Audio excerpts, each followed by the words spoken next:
नमस्ते दोस्तों, समाजशास्त्र की इस श्रृंखला में सामाजिक समस्या के अंतर्गत आज हम क्राइम अपराध का अर्थ, परिभाषा, सिद्धांत और कारण की चर्चा करेंगे।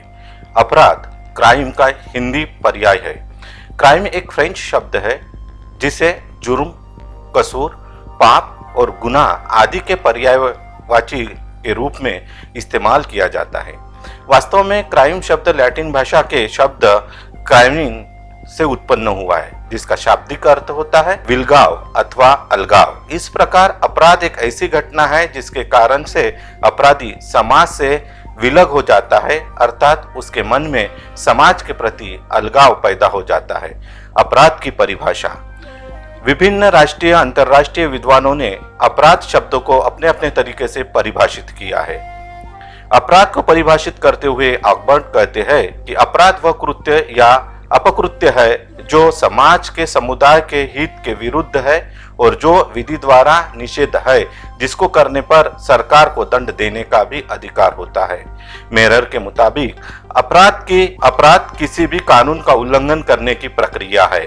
जॉन गिलिन के मुताबिक अपराध वे कार्य है जो समाज के लिए वास्तव में अहितकार बताए गए हैं या जो उन व्यक्तियों के समुदाय द्वारा जिनको अपने विश्वास को कार्यान्वित करने की शक्ति समाज के लिए अहितकर बताए गए हैं और जिसको उन्होंने दंड द्वारा रोक दिया गया है।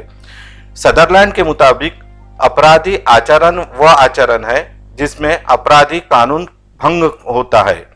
जॉन यस मेवनफेंशी कहते हैं कि अपराध समाज के विरुद्ध उन समस्त असंतोषों को प्रकट करता है जिन्हें राष्ट्रीय कानून द्वारा स्वीकार किया गया है तथा जिनका कर्ता दंड का भागी है।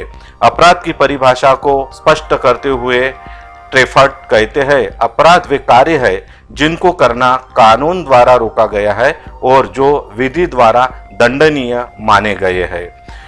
हथकरी के मुताबिक अपराध एक ऐसा कार्य या दोष है जो जनता के विरुद्ध असंतोष है और जो कार्य के कर्ता या दोषी को दंड का भागी बनाता है।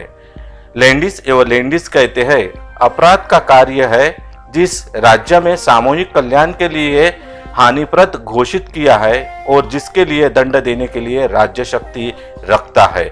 इस आधार पर एलियट और मीरिन कहते हैं कि जब किसी व्यक्ति का आचरण असामाजिक ठहराया जाता है तो उसका आचरण उसे मान्य आचरण से जो उस समूह के द्वारा उस स्थिति में निश्चित होता है भिन्न होता है। इसी प्रकार रिलैक्स कहते हैं कि समाज के बनाए और माने हुए रास्ते को तोड़ने का नाम अपराध है। अपराध समाजशास्त्रीय दृष्टिकोण से उन कृत्यों का नाम है जो सामाजिक रूढ़ियों या प्रथाओं को तोड़ते हैं, लेकिन इसके लिए ये आवश्यक नहीं है कि आधुनिक युग की कानून की किताबों में इसका जिक्र न हो। अपराध के सिद्धांत। इस सिद्धांत के समर्थन मानते हैं कि वास्तव में अपराध का मूल कारण मानसिक दुर्बलता तथा मानसिक हीनता ही है। सन 1905 में विने ने एक विजय साइमन पैमाना बनाया जिससे व्यक्ति की बुद्धिमत्ता का स्तर तथा मानसिक हीनता को मापा जा सकता है। इसके बाद 1990 में गुड्डो ने व्यक्ति के मंदबुद्धि व्यवहार को अपराधिता से जोड़ने का प्रयत्न किया। मनोविकार विश्लेषण पर आधारित सिद्धांत। इस सिद्धांत का प्रतिपादन विले तथा कार्नर ने किया है। इन दोनों विद्वानों ने अपराध के कारणों को शारीरिक एवं मानसिक लक्षणों के स्थान पर संभोगात्मक व्याकुलता और व्यक्तित्व संघर्ष में खोजने का प्रयत्न किया है। इसी सिद्धांतों को आगे बढ़ाते हुए हितों ने कहा है कि निराशा अथवा आशावाद व्यक्ति को अपराध की ओर खींच लेता है। इस सिद्धांतों के अधिकतर समर्थक मानते हैं कि व्यक्ति विभिन्न प्रकार के मनोविकार के कारण ही अपराध करने को प्रेरित होते हैं और व्यक्ति के मनोविकारों का विश्लेषण करके उसकी आपराधिकता के संबंध में भविष्यवाणी की जा सकती है। अपराध का नियंत्रित सिद्धांत। सन 1970 में इस सिद्धांत का प्रतिपादन करने वाले हेश ने अपराध के नियंत्रण का एक सिद्धांत दिया जो आपराधिक व्यवहार सीखने की स्वीकारात्मकता तथा विरोधात्मकता प्रवृत्तियों से आधार पर बनाया गया था। हेश ने कहा है कि विशेष परिस्थिति में ही व्यक्ति विधि या अनुरूप कार्य करता है, आचरण करता है। इसी प्रकार व्यक्ति आपराधिक कृत्य भी तभी करता है जब उसके लिए कुछ विशेष परिस्थितियां पैदा हो जाती है। इस सिद्धांत के अनुसार व्यक्ति का आपराधिक व्यवहार क्रिया के प्रति प्रतिक्रिया मात्र है, जो कुछ भी नहीं, तथा व्यक्ति वही कार्य शीघ्र सीखता है, शीघ्र करता है, जिसके वजह से उसे कुछ लाभ मिलता है, मिलने की आशा हो। इसलिए अपराध पर तभी नियंत्रण पाया जा सकता है जब व्यक्ति को लगे कि अपराध करने पर उसे नुकसान होगा तथा दंड मिलेगा। बहुकारवादी सिद्धांत। इस सिद्धांत के प्रणेताओं में कुछ रूप से हिले, सिलियर्ट और अहमसून का नाम लिया जा सकता है। इस सिद्धांत के अनुसार कई उपादानों के युक्त प्रभाव के कारण ही किसी व्यक्ति के आपराधिक प्रवृत्ति पैदा होती है। इस कारणों को बहुत अधिक स्पष्ट रूप से परिभाषित नहीं किया जा सकता। इस प्रकार हम कह सकते हैं कि अपराध की घटनाएं विभिन्न विशिष्ट परिस्थितियों के संयोग की परिस्थितियां स्वरूप होती है। विलियम हिरने के अनुसार यदि कोई बालक कोई अपराध करता है तो उसके पीछे कोई एक दो कारण ही नहीं होते, अपितु यह क्रिया कई कारणों की वजह से होती है। इसी प्रकार सिरियावर्ट का भी मानना है कि किन्हीं दो तीन कारणों के आधार पर ही किसी की अपराध की व्याख्या नहीं की जा सकती, क्योंकि कोई भी अपराध वास्तव में कई विभिन्न कारकों के सहयोग से ही घटित होता है। इस सिद्धांत का समर्थन करते हुए बिल एरियल का कहना है कि किसी एक ही कारण से व्यक्ति आपराधिक प्रवृत्ति का उदय नहीं कर सकता। अपराध का संघर्षात्मक सिद्धांत। इस सिद्धांत का प्रतिपादन करने वाले प्रमुख अपराध शास्त्री केली ने अपराध की परिभाषा, निर्णय तथा परिभाषा क्रियान्वयन सिद्धांतिक परिकल्पनाएं प्रस्तुत की है, जिनके अनुसार अपराधी व्यक्ति समाज की राजनीतिक आर्थिक परिस्थितियों के उत्पन्न होते हैं और उन्हें ही अधीन रहते हैं। इस प्रकार देखा जाए तो अपराध का संघर्ष का यह सिद्धांत कार्ल मार्क्स के विचार के ही कुछ अधिक करीब है। लेकिन इस सिद्धांत की सबसे बड़ी कमी यह है कि वस्तुतः सामाजिक मान्यताएं राजनीतिक मान्यताओं की पर्यायवाची नहीं हो सकती। मानदंड धारणा सिद्धांत। इस सिद्धांत को प्रस्तुत करने वाले रेकलेस 1962 के मुताबिक अपराध नियंत्रण के दो मानदंड होते हैं, बाह्य और आंतरिक मानदंड। सामाजिक न्याय तंत्र को तो बहुत बाह्य मानदंड कहा जाता है, जबकि समूहों के मानदंड आंतरिक मानदंड की श्रेणी में आते हैं।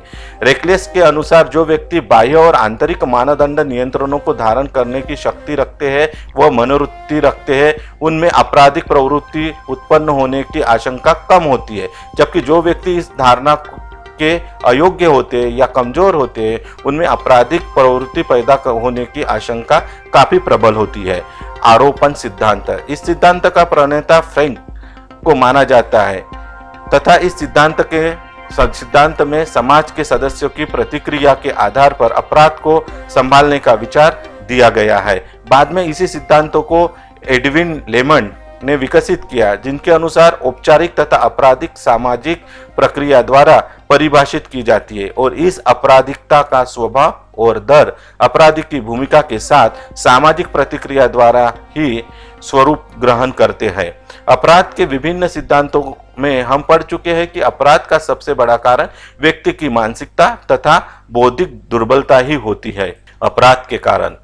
इस संदर्भ में गर्ट ने ठीक ही कहा है कि अपराध का सबसे बड़ा अकेला कारण सिर्फ और सिर्फ बौद्धिक दुर्बलता ही है। इसी क्रम में इटली के चिकित्सक लेम्ब्रोसो ने अपराधियों के शारीरिक संरचना का अध्ययन किया और बताया कि आपराधिक मानसिकता वाले व्यक्ति का सिर नीचा होता है और ललाट अपेक्षाकृत कुछ पीछे की ओर होती है। इसी प्रकार ऐसे व्यक्तियों का जबड़ा कुछ भारी और बाहर और निकला होता है। बाद में 1913 में बोरिक ने लेम्ब्रोसो की उपरोक्त धारणा को सरेआम नकारते हुए बताया कि अपराधी और निरपराधी व्यक्ति को उनकी शारीरिक संरचना के आधार पर पहचाना नहीं जा सकता।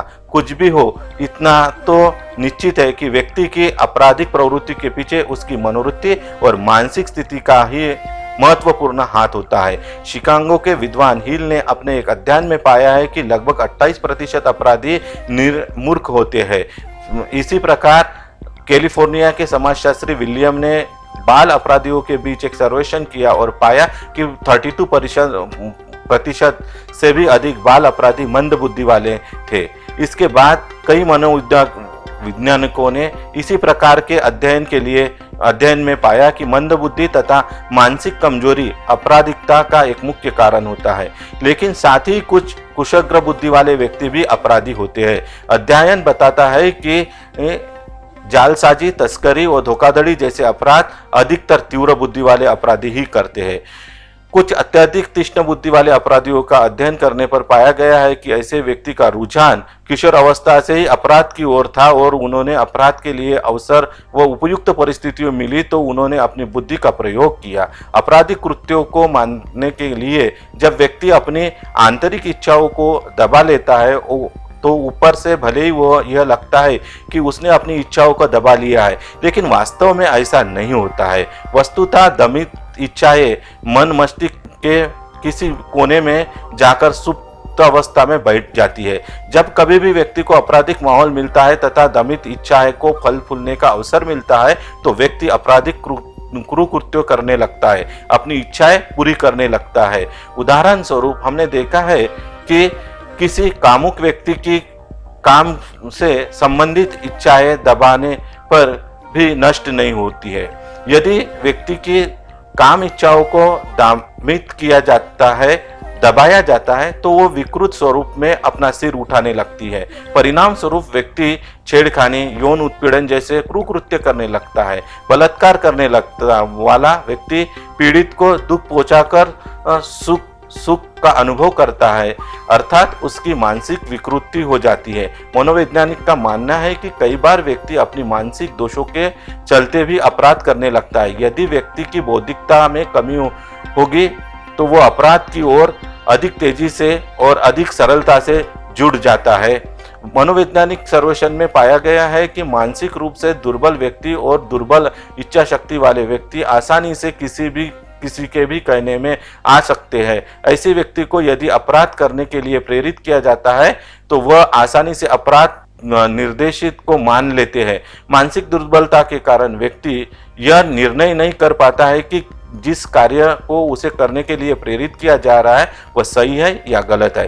कुछ व्यक्तियों में किसी एक वृत्ति या मानसिक इच्छा का अत्यधिक विकास हो जाता है, जिस कारण वह एक विशेष प्रकार के अपराध ही करने लगता है। किसी दूसरे व्यक्ति को देख के कुछ व्यक्तियों में आपराधिक वृत्तियां पनपने लगती है। इस प्रकार अनुकरण के कारण भी कुछ लोग अपराध की ओर उन्मुख हो जाते हैं।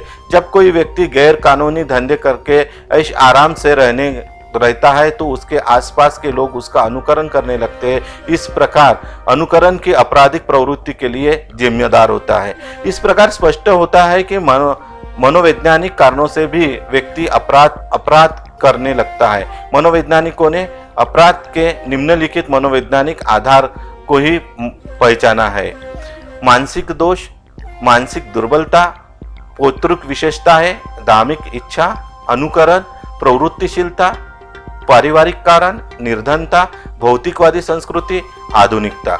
विभिन्न प्रकार के मानसिक रोगों को भी अपराध का एक मुख्य कारण माना जाता है। मनोवैज्ञानिकों में कई ऐसे रोगी पाए और पहचाने गए हैं जिनका रोगी अपराध करने को अधिक उन्मुख होते हैं। आज के भौतिक और आधुनिक जीवन में व्यक्ति की इच्छाएं असीमित हो गई है। वह रातों रात अमीर बनकर सरेआम ऐशो आराम पा लेना चाहता है, सारी दुनिया का सुख सुविधाएं जुटा लेना चाहता है। ऐसे भौतिकवादी इच्छाओं के कारण व्यक्ति तनाव का शिकार होकर कई ऐसे मानसिक रोगों का शिकार हो जाता है जिसके कारण वह अपराध करने लगता है, क्योंकि निम्न वर्गीय लोगों के जीवन में जटिलता अधिक होती है। उन्हें अधिक संघर्ष करना पड़ता है और उनके पास चिकित्सा की सुविधा भी कम होती है, इसलिए उनमें मानसिक रोग अधिक पाए जाते हैं। इसके लिए विपरीत उच्च वर्णीय व्यक्तियों का जीवन अपेक्षाकृत सरल होता है और उनके पास सारी सुख सुविधाएं उपलब्ध होती है, इसलिए उन्हें मानसिक रोग का शिकार कम ही होना पड़ता है। यही कारण है कि अधिकतर अपराधी निम्न वर्ग से संबंधित होते हैं। वैसे आजकल इस तथ्य में काफी विचलन देखने को मिलता है। महानगरों में उच्च वर्ग और धनाढ्य युवक युवतियां भी अब गंभीर किस्म के अपराध करने लगे हैं। अगर आपको मेरा ये वीडियो अच्छा लगता है, मेरे इस वीडियो से आप कुछ सीख सकते हैं, तो मेरे इस वीडियो को आप लाइक करें, मेरे चैनल को सब्सक्राइब करें। धन्यवाद।